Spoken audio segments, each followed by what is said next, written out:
අපි පොඩි කාලේ දහම් පාසලේදී ඉගෙන ගත්තේ පණ තියෙන දේවල් සහ පණ නැති දේවල් කියලා ಜಾති දෙකක් තියෙනවා කියලා නේද?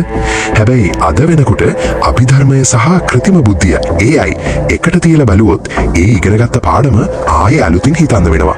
මොකද අභිධර්මයේ ගැඹුරුම තැනක කියවෙනවා සිත කියන්නේ ස්ථීර ආත්මයක් නෙවෙයි හේතු නිසා හටගන්නා ක්ෂණික ශක්ති ප්‍රවාහයක් කියලා. භයානකම දේ තමයි අද විද්‍යාඥයන් උත්සාහ කරන්නේ පරිගණක චිප් එකක් ඇතුලේ මේ ක්‍රියාවලියම කෘත්‍රිමව නිර්මාණය කරන්න. Google සමාගමේ ඉංජිනේරුවෙක් පවා රැවටුණා. ඔවුන්ගේ ලැම්ඩා සිස්ටම් එකට පණක් ඇවිල්ලා කියලා. හැබැයි ඇත්තටම එතන වෙන්නේ මොකද්ද?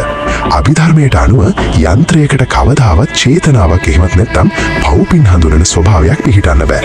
ඉතින් විද්‍යාඥයන් මේ නිර්මාණය කරමින් ඉන්නේ බුද්ධියක් තියෙන නමුත් හදවතක් නැති ඕනෑම අපරාධයක් කරන්න දෙපාරක් හිතන්නේ නැති ඩිජිටල් යක්ෂයෙක්වද? පාතාල ලෝකයේ හැකර්වරුන්ට තාම බෑ ඔබේ මනස කියවන්න.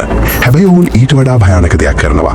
ඔවුන් මේ AI තාක්ෂණය පාවිච්චි කරලා ඔබේ හැඟීම් කොල්ල කරනවා. hijack. ඔවුන්ට පුළුවන් deep fake වගේ තාක්ෂණයෙන් ඔබව රැවටලා ඔබටත් නොදැනි ඔබලවා ඕනෑම දෙයක් කරවන්න.